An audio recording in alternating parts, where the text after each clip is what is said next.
And why did it take the City Council so long to decide it didn't want the church next to the airport? Surely it would have been easier to stop the construction than to move a fully built cluster of buildings. Absolutely, and the city councillor, Elizabeth Unell, admits they made a mistake, that the land never should have been sold to a church. But once it got started building, she also acknowledges that she would have liked to see it, it stopped earlier, but people around her weren't suspicious enough until Russia's war on Ukraine. And by then, the church was basically built. And so it was only this past June that the city council was able to take the unanimous vote it needed to ask the federal government for permission to ask the church to move. Sure, you think there might have been signs earlier, but it took this unanimous vote, and people just weren't concerned enough until 3 years into this war. And so what sort of information might a group of spies in central Sweden be sending back to Moscow?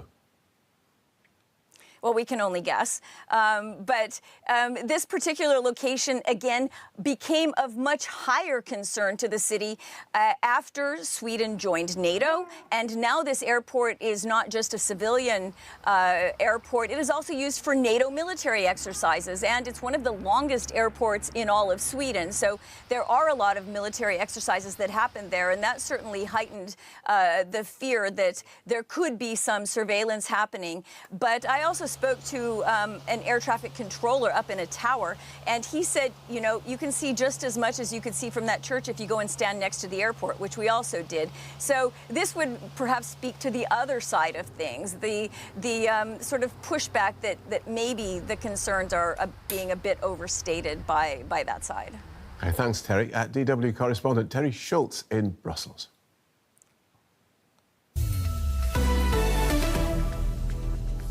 And finally, it's a love story. They've long been the hottest couple in town. Now Taylor Swift and Travis Kelce have got engaged. The superstar singer and NFL football player made the announcement in a joint post on Instagram with photos showing the Kansas City Chiefs star proposing. The couple wrote, "Your English teacher and your gym teacher are getting married." It's a fairy tale culmination of a relationship that's been watched by millions around the world, especially by Taylor Swift's huge fan base of Swifties. Congratulations have been coming in from celebrities and stars, and even Donald Trump wished the happy couple good luck. And that was the day. You can follow the team on social media at DW News. Latest headlines around the clock, of course, on the website, dw.com, and the DW app. Have a good day. Bye-bye.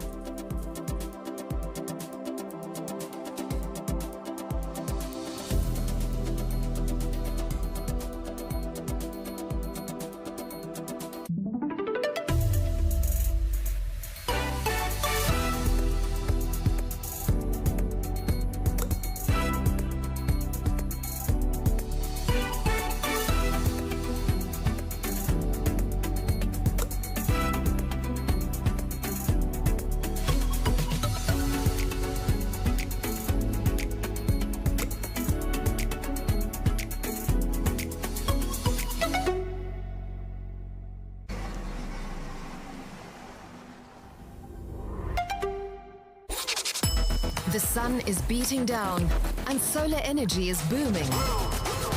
Thailand is the renewable energy leader of Southeast Asia. Chinese manufacturers currently dominate the market. But the dark clouds of the US tariff dispute loom large. How will this impact Thailand's strategy? Made in Germany. Next on DW. In good shape. Our heart, the body's life-giving, rhythm-setting, hard-working engine. What to do when it starts faltering in young people. A look at the causes and their symptoms, and how everyone can keep their ticker ticking. In good shape. In 60 minutes on DW.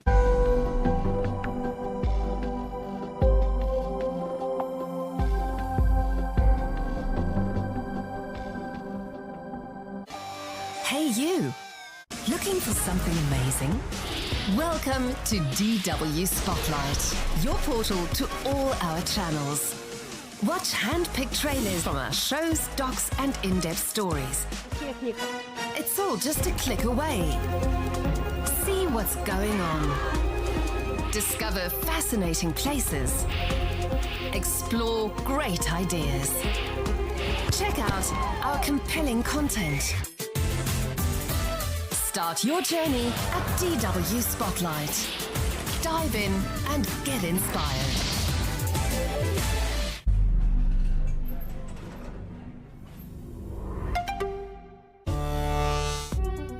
Are hydrogen trains the solution for future rail travel? The H2 hype has been growing for years, not just in Europe, but now in Latin America too, where Chile wants to become a world leader in hydrogen production. While some sectors have been celebrating progress, German rail companies are reporting problems with the technology. So is hydrogen on track to power the trains of tomorrow, or is it all just hot air? Also unmade this week, Thailand, a bright future driven by solar energy. Geothermal energy. The deeper you go, the hotter it gets. Watery Tales, a day in the life of a ferry operator.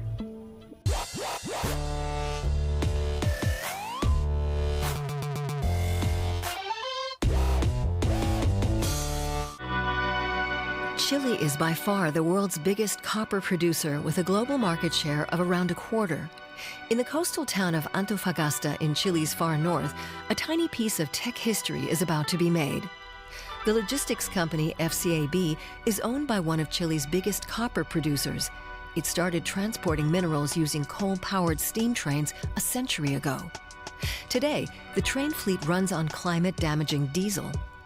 But this train is about to kick off a change. Hi, I'm Jose Luis Adame, Chief Engineer of Antofagasta Railways Bolivia. Here's the first hydrogen-powered locomotive in Chile and South America. The train is brand new and was recently shipped in from China. Final preparations are being made for the first tests. Here you can see part of the tanks with their valves, which feed the fuel cell. It's equipped with 20 cylinders of hydrogen. Depending on the route and the section of track where this locomotive is going to travel, it could have a range of 166 kilometers. With a more favorable route, we can start to talk about a greater autonomy. The train is initially tested on a shorter route between the port and the company's warehouse a few kilometers outside of town. It will later cover longer distances between the port, Bolivia, and the copper mines. FCAB transports around 7 million tons of copper and other materials every year. The ores are extracted from mines in northern Chile, Argentina, and Bolivia, and transported via a 700-kilometer railway network through mountains and deserts en route to further processing. Decarbonizing the rail network is key to achieving the company's sustainability goals. One of the goals is to reduce emissions by 30% by 2030. And if we look at the characteristics of the railroad, most emissions come from the locomotives. The hydrogen still needs to be delivered from Brazil and is currently produced using biomass. This is much more expensive than diesel, according to FCAB. However, the company believes that this could soon change. Chile's ambitions for hydrogen are huge.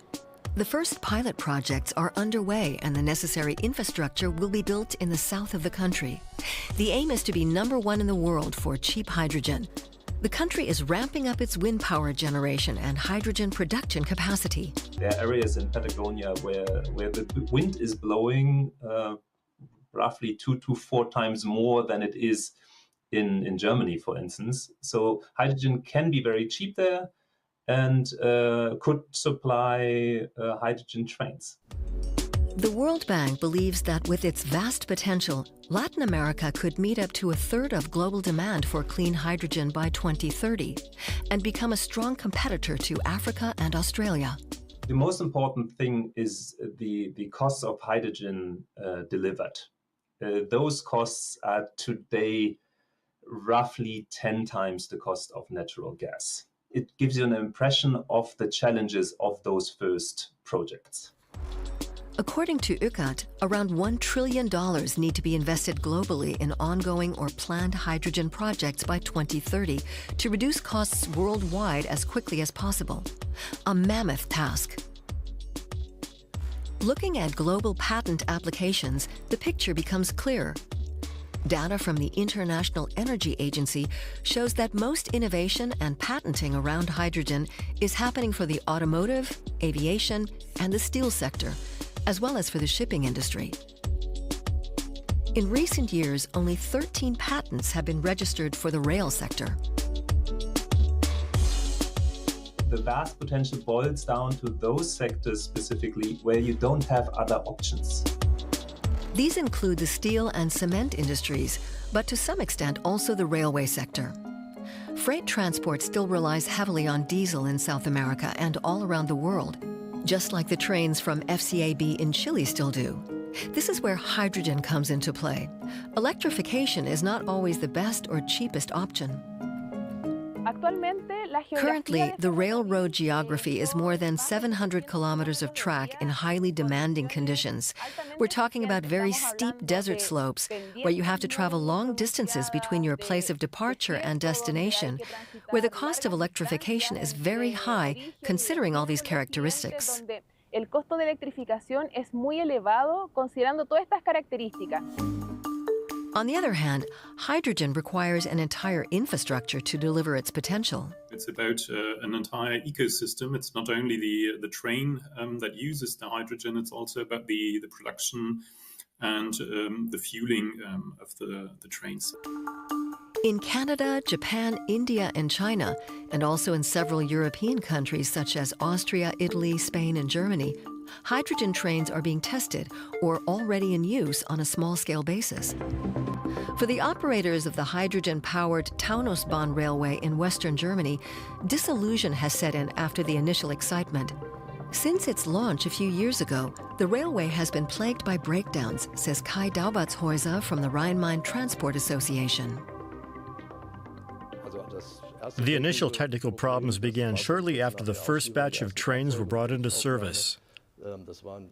We had a problem with the tank systems, which often end up leaking. The success of hydrogen trains, at least in Germany, is looking shaky. Due to the many technical problems on the railway in western Germany, the trains will be replaced by diesel trains again, at least for 2025. We have to be very careful with hydrogen expectations. So I see that hydrogen will be more focused on those sectors that don't have alternatives because they have the willingness to pay for it in the end because they don't have an alternative. The demand for hydrogen in rail transportation is not yet very big.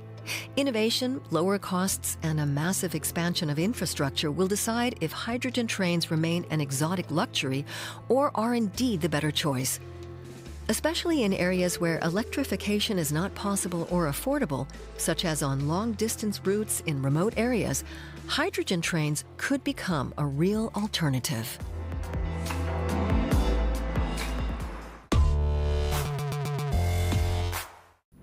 Thailand has set its sights on a greener future. By 2036, it's aiming to source 30% of its total energy needs from renewable sources, with solar power expected to deliver 6,000 megawatts. For now, Chinese imports are fueling the boom. But domestic production is also set to ramp up to make Thailand more independent.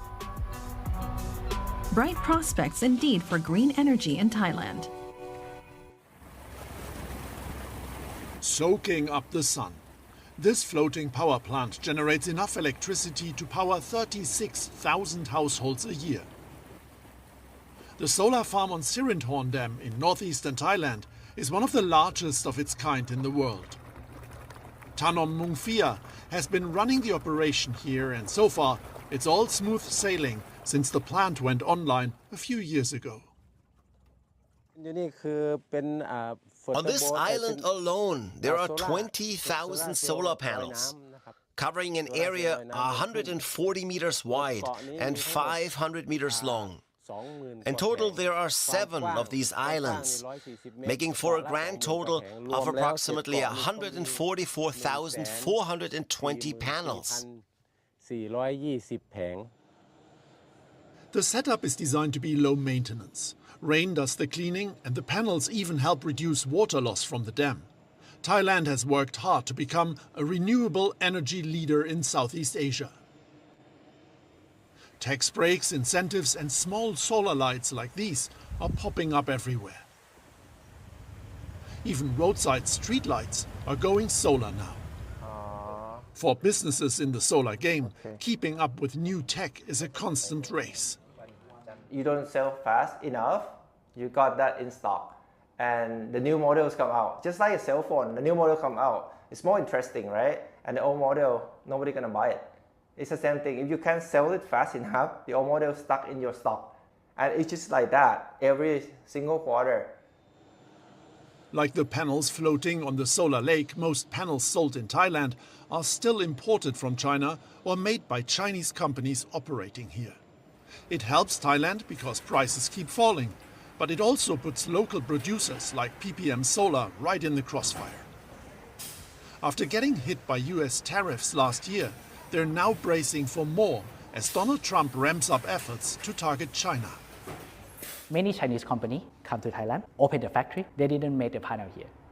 They import from China, and then they said the panel is out from this factory. It's made from this factory, export to US. So the US government see this thing happen, and they come to inspect, and then they verify that this company doing that. So they put the tariff, but they don't put to specific company. They put to the whole country. To stay competitive, PPM Solar is refining its strategy. They're hunting for Thai partners, from TV makers to fridge manufacturers, to build a truly local supply chain. Still, 70% of their raw materials right now comes from China. In the future, it's not about the part is made in China or the supply chain is from China or not. It's going to be who owns the company. What is the supply chain of that company? Okay, so if we can verify and be sure that the Thai producer, the Thai supply chain can match the qualities, can match the quantities that we need, this one will be applicable on the tax reduction for sure. The current tariff system, however, is not very efficient. It's damaging for many companies in Thailand that play by the rules. And broad tariffs backfire, this expert says, hurting the US economy more than they help.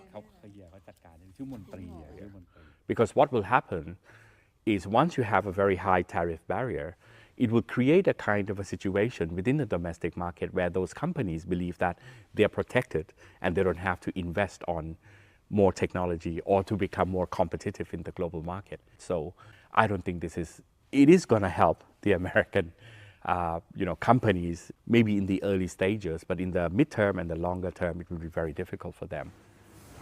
For now, PPM Solar is turning its focus inward, polishing their strategy at home. These panels will soon be powering homes and businesses right here.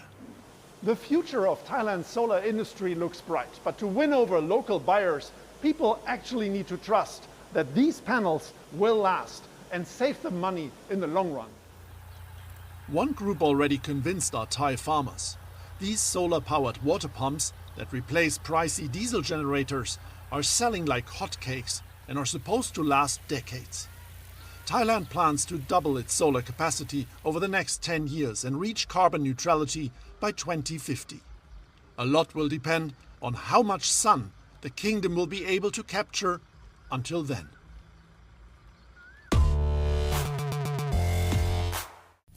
Do you know where most of the Earth's natural heat is? Right beneath your feet. Well, not directly beneath. If you drill down far enough, eventually you'll reach the next generation of geothermal energy, deep in the Earth's core. After rising to the surface, It's sometimes released in spectacular fashion via volcanoes. A new drilling technique could tap into the energy while leaving oil and gas in the ground. But is that really possible? Can we harness the energy of the Earth's core? Iceland already has. 2/3 of its primary energy comes from a unique renewable source, geothermal. They are tapping gigantic hot water reservoirs underground to generate heat and electricity 24/7. Around the world, other countries want to replicate the success story. Geothermal power plants. The geothermal power industry. But there is a catch. You can only do it in places with hot water reserves underground, and frankly, there aren't very many of them. But there is a new kid on the block, or should I say, in the rock. A new generation of geothermal technologies promises to make energy from the Earth's core available pretty much everywhere. It's even available in downtown Paris that you can just simply, if you can drill, you can access to it. Even Google is betting on new geothermal to power its data centers. Time to explore how we can drill into a new energy era and who stands to profit. But first, the basics. This is how deep a conventional geothermal operation runs. It varies, but they're roughly located a few hundred to 3,000 meters deep, where hot water reservoirs usually sit. The water is pumped up for district heating or power stations. For reference, oil and gas wells often run deeper, up to a depth of 4,000 meters. Geothermal 2.0 can go way deeper than that and doesn't need a hot water reservoir. If you want this heat to be everywhere in the world, you go beyond 4,000. Between 4,000 and 7,000, it's basically it's like a wind resource or a solar resource, right? So it's everywhere. On average, the temperature increases by 25 to 30 degrees Celsius per kilometer you go down. So the deeper you drill, the more energy you can potentially harvest. Look at these maps. Those are promising locations for geothermal at 2,000 meters below the surface, where the Earth itself is 150 degrees or more. This is considered warm enough for heat and electricity generation. This is how many you'll find at 4,000 and at 7,000 meters. All these sites combined could unlock energy to provide 150 times our annual global electricity demand. But just drilling deeper won't bring up the energy. So how can we do that? One way is currently being explored in this quaint village in Bavaria, Germany. The Canadian company Ever is planning to open their first commercial geothermal power plant here in 2026. We can drill many different wells out of one mother well, so we can fan them out. We can drill them very, very long, beyond 8,000 meters length. And then we can interconnect them, seal them, and build this large subsurface radiator. They call this Everloop, a closed-loop system. The key point, it works without a hot water reservoir underground as it extracts heat from dry rocks. I reconstructed the process for you. 2 wells are drilled 5,000 meters vertically into the earth. From there, several lateral well bores fan out and intersect the 2 main wells. Cold water is then pumped through the tubes. As it flows through the hot rock, it absorbs the heat and brings it back to the surface. There it can be used to keep houses warm via district heating systems, or turned into electricity using a steam turbine. Ever is investing 350 million euros in geothermal and has several patents on their technologies. But Ever isn't the only company going deep underground. Enter Google. They need renewable energy, a lot of it, to power their data centers. That's why in 2021, they made a deal with startup Fervo Energy to build a new type of geothermal plant in the Nevada desert. Their approach involves creating an artificial hot water reservoir. In order to do this, Fervo drilled 2 wells of about 2,500 meters. After that, they turned the bore heads and kept drilling horizontally. The idea being that horizontal drilling makes the heat transfer process more efficient and boosts water throughput. Once they reached the ideal position, a fluid, usually water, gets pumped into the ground under huge pressure, fracturing stones and rocks. Water is then pumped into the wells, flows through the cracks in the rocks, heats up, and is pushed to the surface. If this all sounds familiar, that's because the same approach is used in fracking to extract oil and gas. But Fervo seems to have taken it to the next level. In the short period of time, they were able to reduce the cost by 50%, drilling time by 70%. And now they are basically drilling for a 370 or almost 400 megawatt project in Utah. This is where the excitement is coming from. But amid all the hype, there is an important side effect: earthquakes.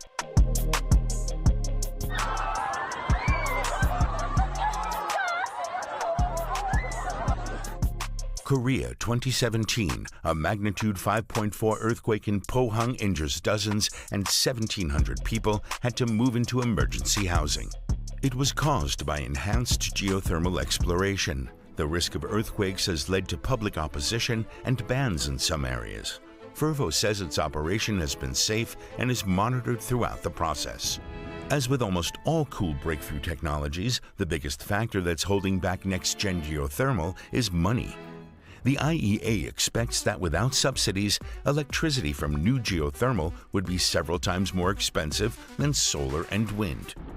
Digging to depths of 4, 5, or even 10,000 meters lets you harvest more energy, but at a much higher cost. To keep that cost down, this clean, renewable energy could join forces with and give a boost to an unlikely ally: big oil and gas. Candidly, from a climate perspective, we need that size of player in order to meet our expectations with climate. They are the ones that can move this fastest. Drilling, cementing, finishing, closing the wells. If you spend $100, 80% of this is basically oil and gas industry's bread and butter. Today at Fervo, 90% of the work time is covered by oil and gas workers, but so far the fossil fuel industry has only invested $140 million in new geothermal development. They are waiting and trying to see whether an innovation breakthrough is going to happen for geothermal as well. Which leads to a bit of a stalemate because that innovation breakthrough won't happen without lots of investment. Better regulation is also needed, or any at all. Some countries also provide grants in the form of debt or insurance schemes to mitigate risks and high initial costs. Next-generation geothermal technology is developing quickly and could bolster electricity security by substituting coal or complementing solar and wind in Europe. If the technology keeps developing, stays safe, and costs come down even more, it could deliver at least 15% of global electricity demand by 2050. And it could throw big oil and gas a lifeline, a new renewable business model that still lets them do what they do best. Drill, baby, drill, but leaving fossil fuels in the ground.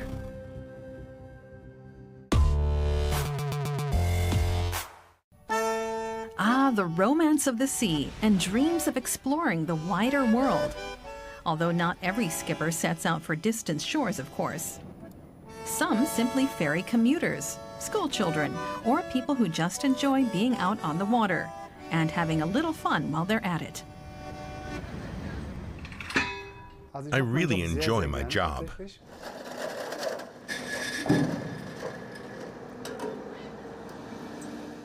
And I really can't imagine ever doing anything else. I'll definitely keep working on the water, likely until I retire.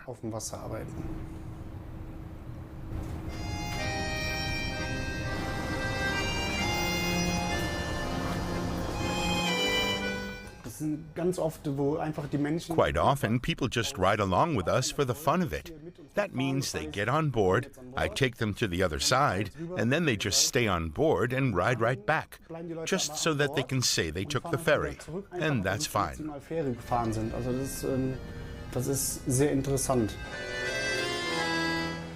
The job's called inland boatman.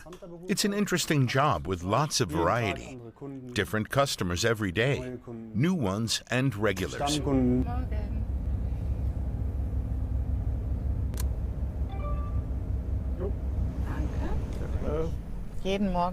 Every morning, I'm lucky enough to take the ferry. It does take some getting used to, like when you get there and the ferry has just left. But then you just unwind and chill.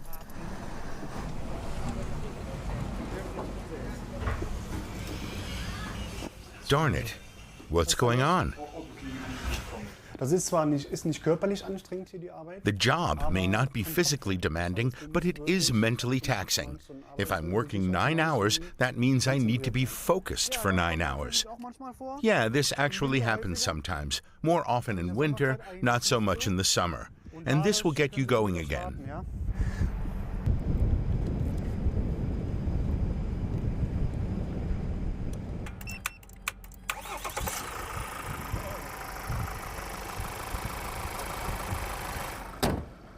There you go. What do I owe you? Nothing at all. Something for the coffee kitty. No, please just move along and enjoy your day. Thanks.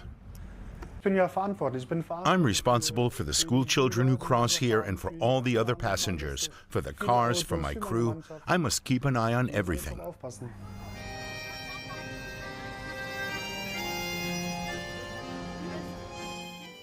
As you can see, the weather's beautiful and the people are in a good mood. It's just interesting and nice to see what goes on here.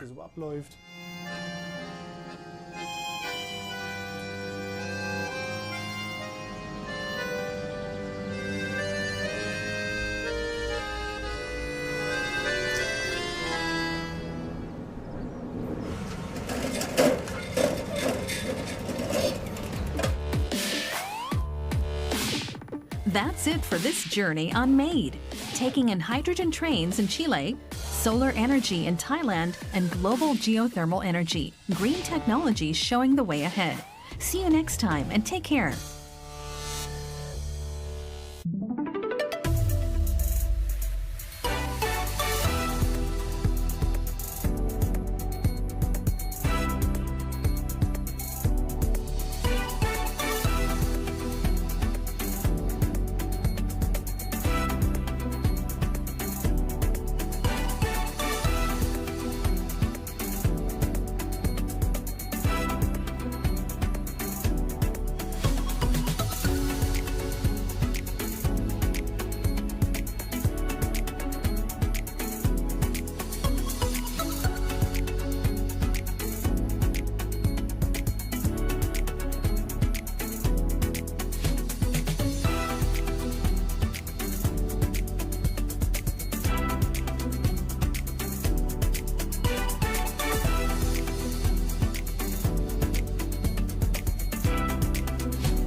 In good shape. Our heart, the body's life-giving, rhythm-setting, hard-working engine. What to do when it starts faltering in young people. A look at the causes and their symptoms, and how everyone can keep their ticker ticking. In good shape. In 30 minutes on DW. The Current Affairs documentary.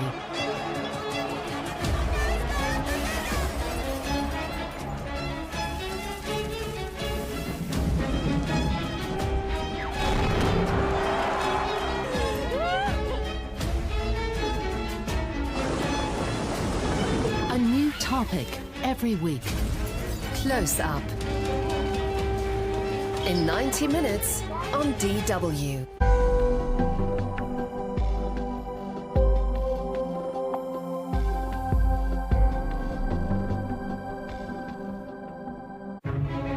The year was 1940. Polish war orphans were loaded onto trains and deported. For the children, it was the beginning of an odyssey that would last years. Through Asia, then Africa, to Canada. How did they survive? What gave them strength? A story of deep despair and tremendous courage. Odyssey of the Orphans starts September 2nd on DW. Their motto, killing the journalist won't kill the story. Their mission, to continue the work of their threatened colleagues together so as to protect independent reporting. Their network's name, Forbidden Stories. When we look at the profile of reporters killed, there is always something that they have in common. They were, most of them, very, very isolated. And because they are isolated, the killers are thinking that they can get away easily after the killing. This is what I try to do with Forbidden Stories, is to break that model and to break that isolation. But we need to know, if you think there is one story that you might be killed for that, we are here for that. You Can't Kill the Story. Starts September 16th on DW.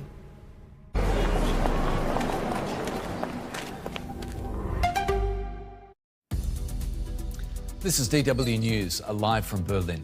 Large crowds in Israel demand a deal to free the hostages held in Gaza.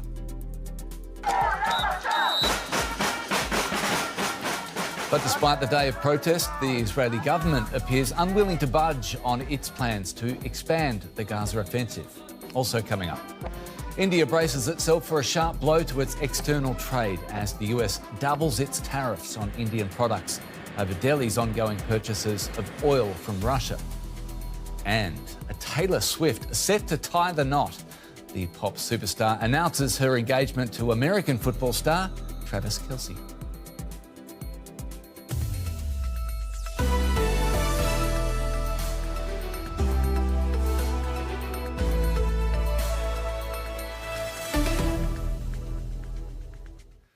I'm Anthony Howard. Welcome. The US Special Envoy Steve Witkoff says he expects the war in Gaza to be settled by the end of the year. President Donald Trump will chair a meeting at the White House on Wednesday where a post-war plan for the Palestinian territory is set to be discussed. Meanwhile, huge crowds have again turned out in Israel to push their government to make a deal to free the hostages still held in Gaza. But following a security cabinet meeting, Prime Minister Benjamin Netanyahu gave no sign he was hearing those calls. The streets of Tel Aviv at a standstill. Tens of thousands of people assembled to demand the end of the war in Gaza and the release of the 50 remaining hostages, 20 of whom are believed to still be alive.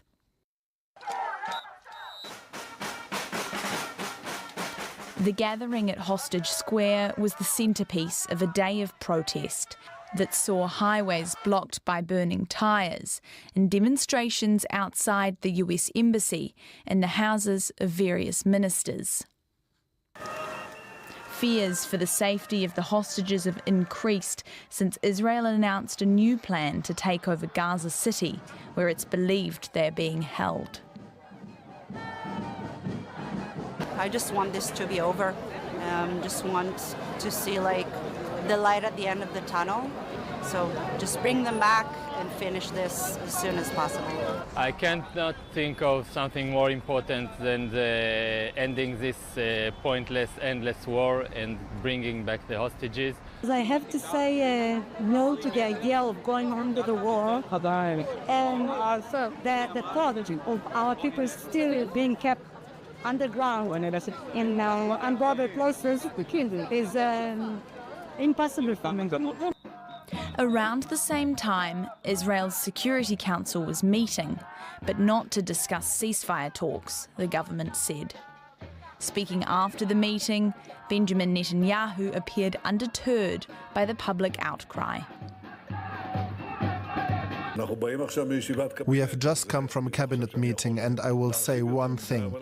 It started in Gaza and it will end in Gaza.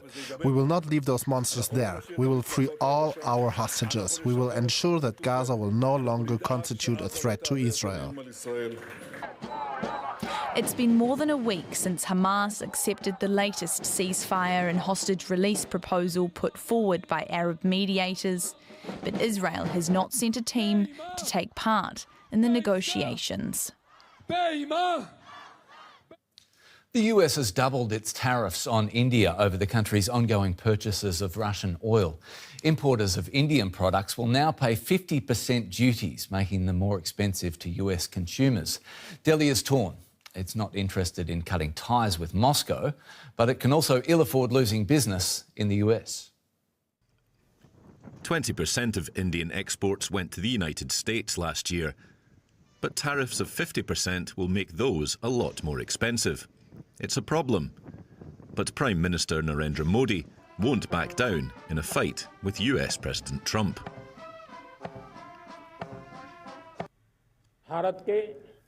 Farmers, fishermen and cattle farmers of India are our top priorities. Modi will stand like a wall against any policy that threatens the interests of India's farmers, fishermen and cattle farmers. Those interests include selling to Russia, a long-standing trading partner. India also buys oil from Moscow. It's been cheap for years due to Western sanctions over Moscow's war in Ukraine. In India, there's huge demand for oil. Russia covers 35% of it. That number is up from just 2% before the war. Now India is Russia's second biggest buyer of fossil fuels after China. India says the new US tariffs are unfair. The same arguments which have been used to target India have not been applied to the largest oil importer, which is China, has not been applied to the largest LNG importer, which is the European Union. When people say we are funding the war or putting money in the coffers of Putin, India-European Union trade is bigger than India-Russia trade. New Delhi remains steadfast against pressure from Washington, refusing to end years-long good relations with Russia that are economically beneficial. But state-owned Indian refineries have halted purchases from Russia for now. Mohsin Raza Khan is a professor in economics from OP Jindal University in Delhi. Good to have you with us. 50% tariffs taking effect today on Indian goods. What will the immediate repercussions be, do you think? Well, the repercussions will be both in investments because there'll be less investment for export in India, so less FDI. There'll be a loss of employment. That'll be immediate because many of the tariffs are on labor-intensive industries like textile, like gems and jewelry, and shrimp farming. So we'll have also some impact on our currency because, as you know, US was 20% of our exports, and about half of these exports are going to be impacted immediately. And that means roughly around $45 billion worth of exports will be immediately impacted, $50 billion.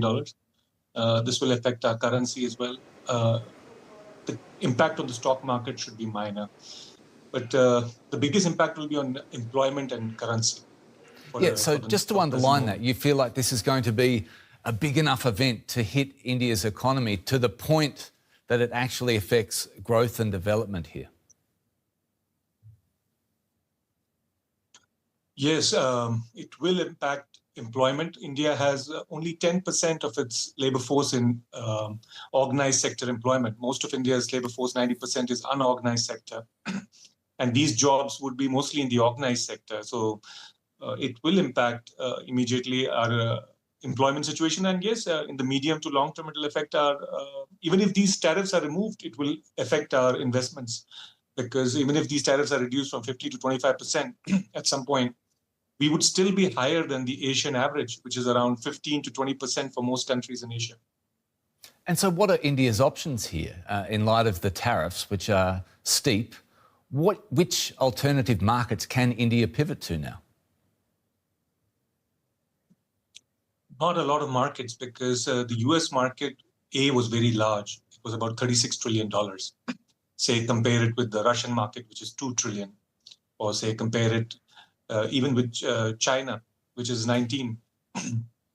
The bigger problem is that most countries don't import Indian products. They don't find them high quality or cheap enough to import them. I'll give you an example.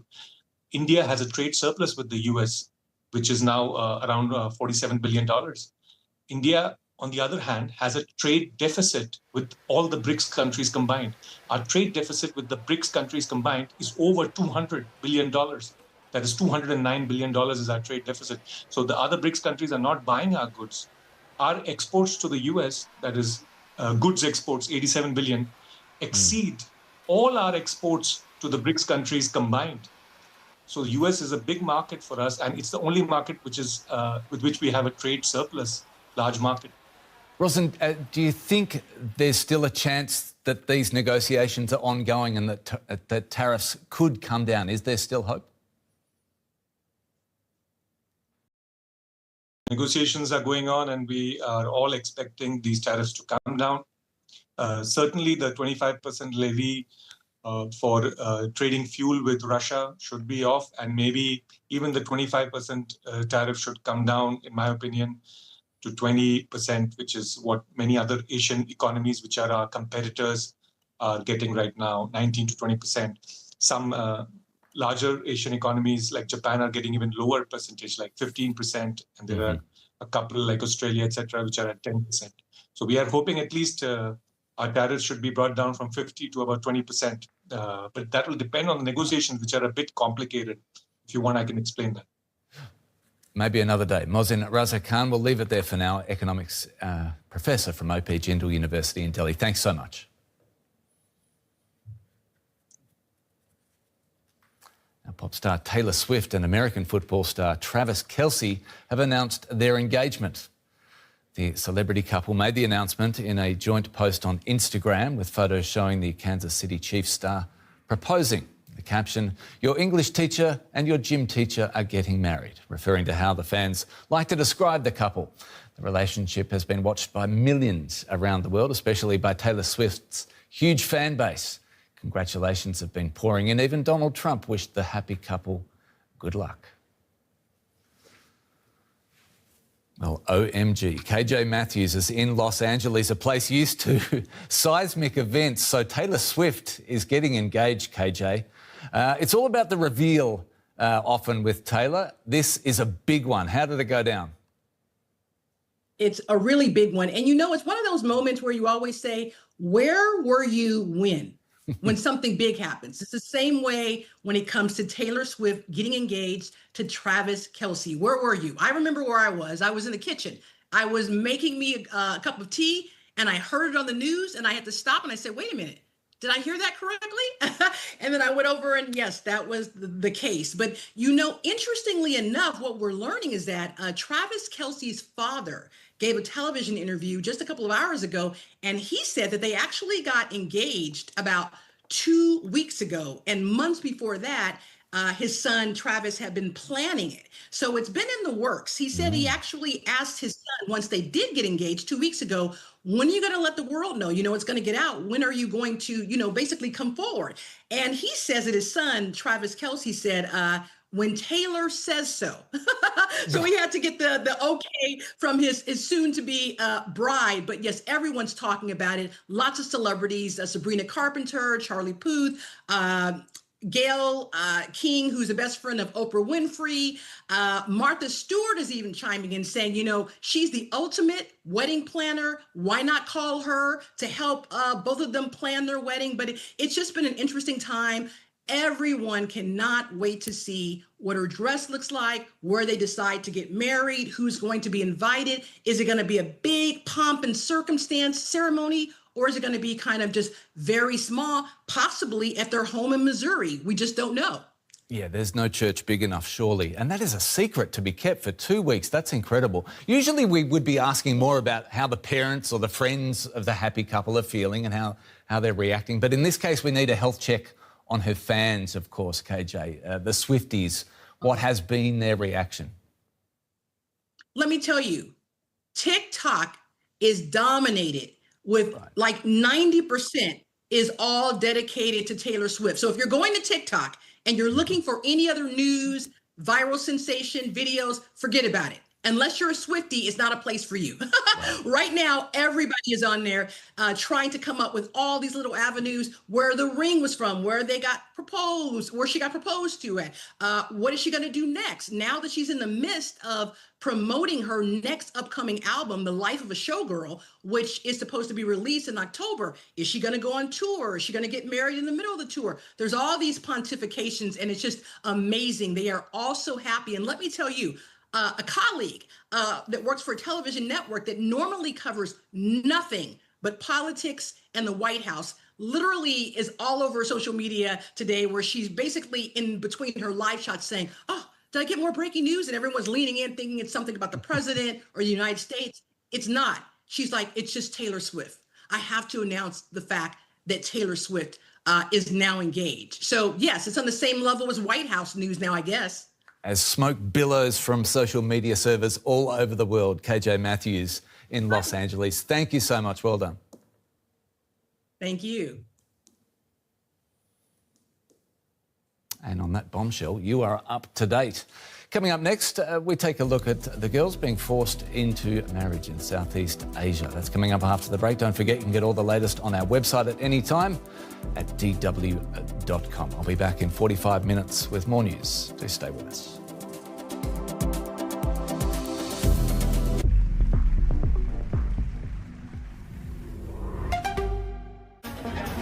Not just another day. So much is happening all at once. We take time to understand. This is The Day, an in-depth look at current news events analysed by experts and critical thinkers. This is The Day. Weekdays on DW. Get the greenest of all your updates. With green innovations, green trends, the holy grail of electromobility, and green revolutions. Global solution to all our climate problems. Keep up to speed. If you're curious about climate topics, subscribe to this channel. We've got new videos every Friday. Subscribe to Planet A.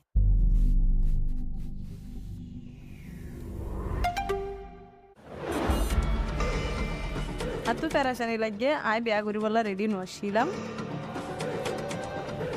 Dan malah di adat kita itu tidak mendukung adanya perkawinan usia anak. अगर बहन की शादी हो रही है तो भाई खड़ा हो जाए कि ये छोटी उम्र की शादी है। बहुत सारी छोटी उम्र की शादियां हमने बहुत कामयाबी से रोकी हैं। Aku memang ada rencana menikah, tapi di usia aku yang sudah siap.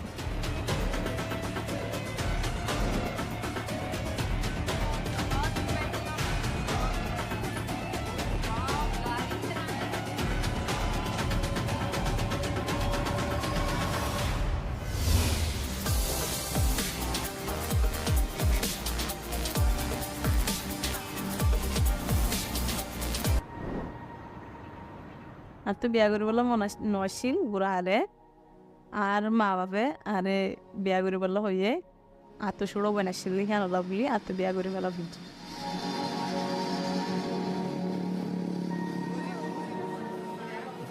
attu ferashani lagge ai biaguri wala ready noshilam lekin a jin samadamar manush ase itara hodun harap khata ho hin lovely ar maababo are biade bala bala saye I hora fata hina tu basi bala I biaguri wala razwi.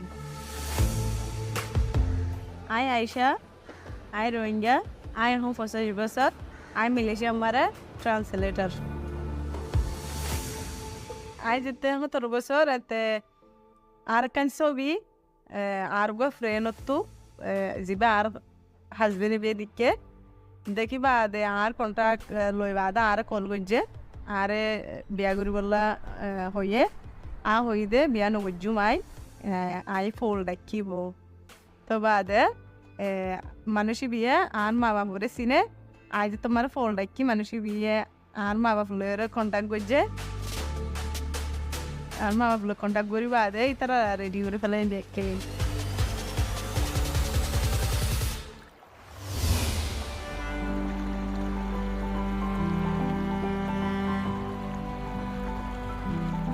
Ya malah di adat kita itu tidak mendukung adanya perkawinan usia anak karena ada kayak persyaratan bahwa harus bisa menenun sebanyak 114-an mungkin ya tenun.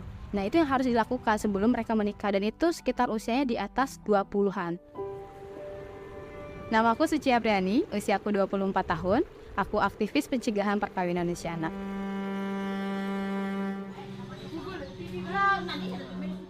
Aku memulai gitu ya aktivitas untuk ini memperjuangkan terkait tentang pencegahan perkawinan usia anak dikarenakan aku melihat sendiri bahwa kakakku melakukan perkawinan usia anak. Kemudian aku melihat dampaknya sendiri gitu kan ketika keponakanku tidak tinggal dengan orang tuanya.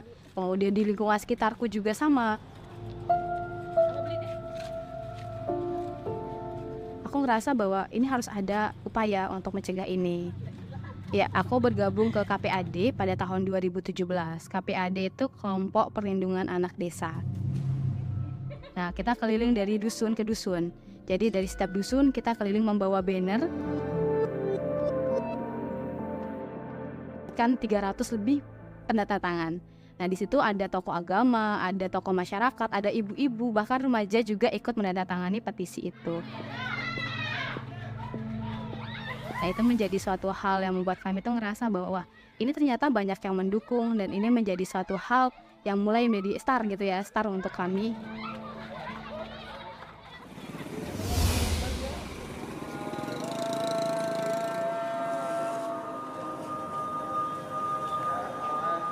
वो छोटी उम्र की शादियां कर रहे होते हैं, वो ये कहते हैं कि गुर्बत की वजह से।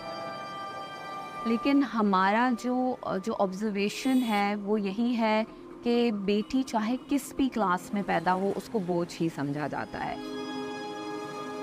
मेरा नाम मारवी अवान है, मैं हैदराबाद सिंध से ताल्लुक़ रखती हूँ। मैं औरतों और बच्चों के हुकूक के हवाले से काम करती हूँ। सबसे अहम है कि ख़वातीन को उनके हुकूक के बारे में और कानून के बारे में कुछ मालूम नहीं है, तो उनको उस हवाले से नॉलेज देना। छोटे छोटे गाँवों में, छोटी छोटी कम्युनिटीज़ में वुमेन प्रोटेक्शन सेल जाता है, हमारी टीम जाती है, हमारे रज़ाकार जाते हैं।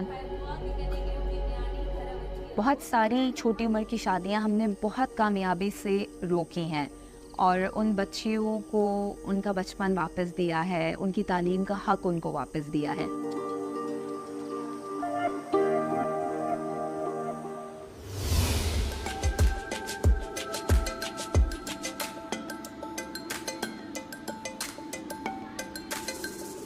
Kita nemuin tokoh adat yang kekeh sekali untuk mencegah upaya perkawinan usia anak ini ya. Ketika kami ingin mencegah, dia bahkan mengeluarkan golok ke arah kami gitu, bahwa ketika kami mencegah bisa saja kita akan dibegal di jalan dan lain sebagainya. Jadi ancaman-ancaman ini biasa kita dapatkan ketika kami menangani kasus.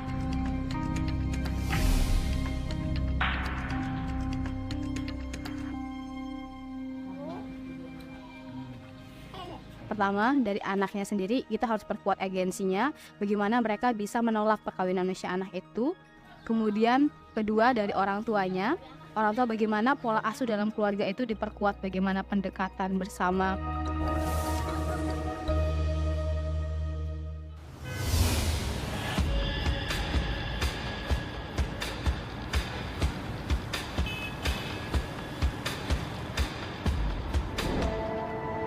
I যেতে 17 বছর ছিলাম, এতে I pregnant হইব।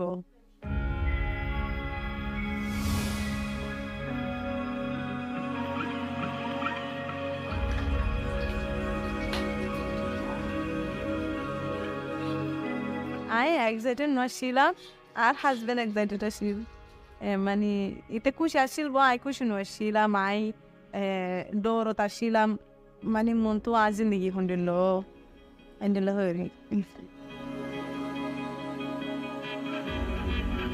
جدا تبغى لما بدأت أنا بتم أيرو تيماج بعده شغله سيرو فوق بدنا هو بري بعده أي كوش نوشيلام عارفوا دورغا بيشي شو واشيل تو أي فوق زبا بيجي برز تنقولي والله سايتام تو أي بيه ويشنقولي والله سلام أزامي إنه ورا عربي بيشي ما يقدر يجي أزامي سالا إم بيشي فوق بيجيبو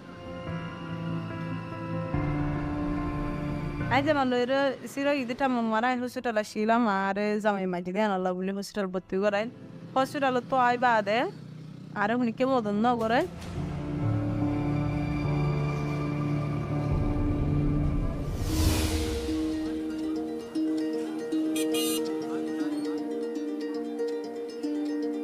छोटी उम्र की शादियों के लिए सिंध में 2013 का कानून मौजूद है।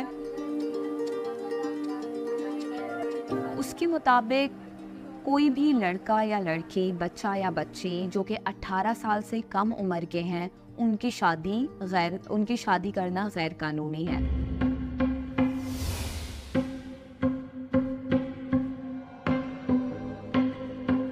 जो अहम लैकिंग है वो ये है कि मालूमात नहीं है।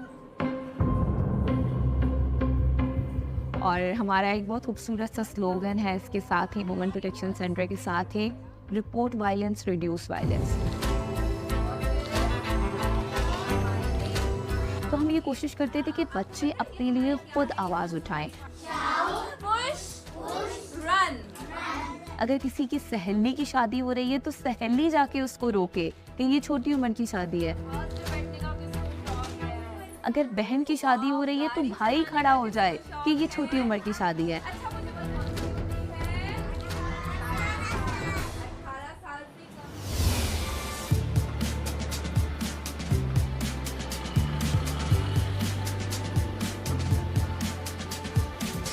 Ai ar zinin manushula ra hangori salai no mare ar community la hinora ai hamisha hoy shura hala mai mender bianu di bolla mai mender fanna bara bolla mai ba hi biye nijor hamni de guri nijor te nija hamai pare ban to baade mai bi bare biya dile mai bi zindagi maro hanakan de muntu oya gotom godad to gile bazar godad to gile hi bi ban zindagi maro dukh pana goro ban aran dilla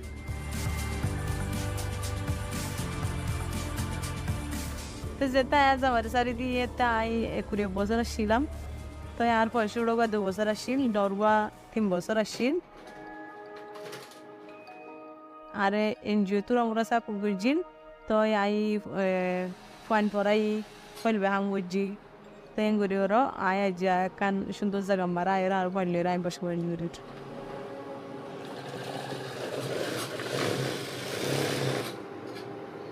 atau ar mandiri ke babilo shanti lagi ar mandira ai good shanti na dinu marinjo eno lekka gore ar hat gore noina thik ase ai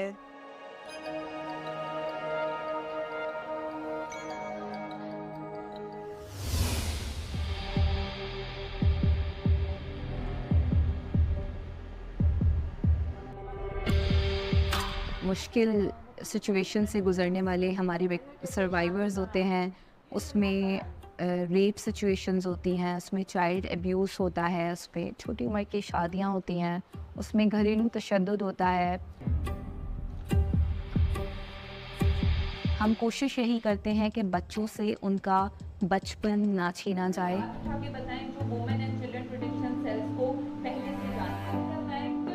उनको बेहतर नशोनुमा देके पाकिस्तान के future को, हमारे मुल्क के future को protect किया जाए।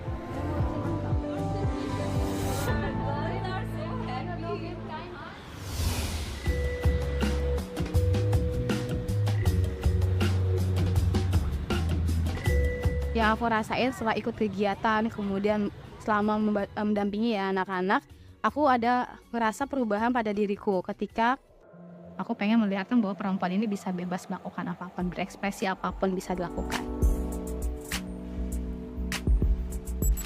Aku memang ada rencana menikah, tapi di usia aku yang sudah siap. Di usia aku yang sekarang 24 tahun, aku merasa masih belum siap.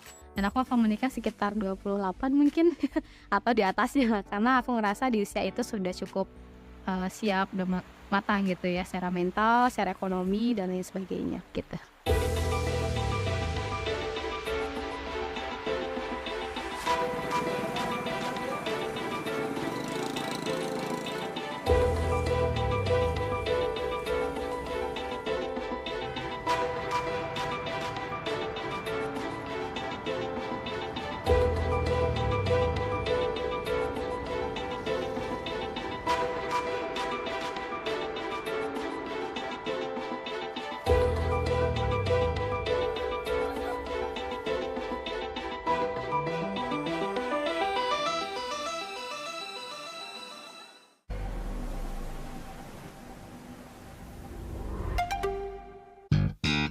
in good shape. Our heart, the body's life-giving, rhythm-setting, hard-working engine. What to do when it starts faltering in young people. A look at the causes and their symptoms, and how everyone can keep their ticker ticking. In good shape. Next on DW. The Current Affairs documentary.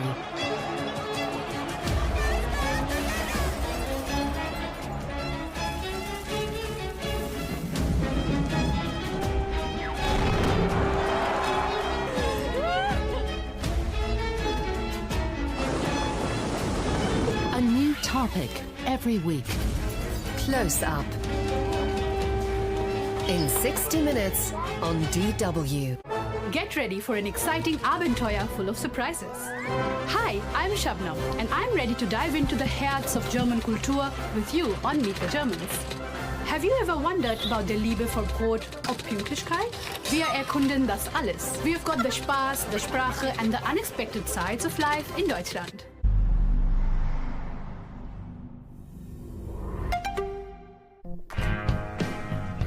Who has the hardest job in the world? Miners? Strenuous and dangerous work deep underground. Offshore oil rig workers. For that, you need to be really strong in extreme weather conditions. Mountain rescue workers. Firefighters, perhaps? Or minesweepers? None of the above. Your heart has the most strenuous job in the world. It's working for you around the clock. And a lot can happen. As we'll learn from Arthur, Marika, and Johanna, welcome to In Good Shape.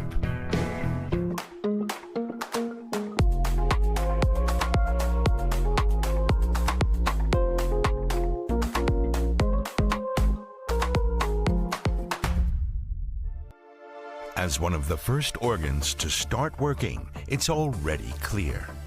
The heart is something special, a super organ ready to tackle great challenges. From now on, it will supply the other organs with nutrients without rest. It transports oxygen to every single cell in the entire body. It also fights pathogens by transporting immune cells to trouble spots. And it keeps communication going with hormones. It constantly adapts to the needs of the other organs. It even speeds up its working pace threefold when needed. The heart is actually rather simple and essentially consists of two pumps.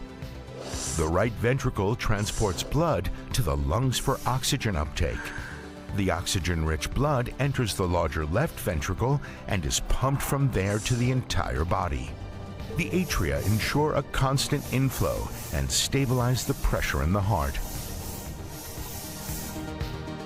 As befits a superorgan, the heart is very muscular. The structure of its high-endurance muscle tissue is unique in the body. Unlike other muscles, the heart muscle stimulates itself and thus beats all on its own. But other organs try to get in on the act and speed up or slow down its rhythm by way of nerve impulses or hormones. Being on duty 24/7 puts the heart under pressure, literally, and the higher the blood pressure, the harder the heart has to pump. Our lifestyle has a major influence on blood pressure and heart health. Lack of exercise, alcohol, nicotine, and stress can all take their toll.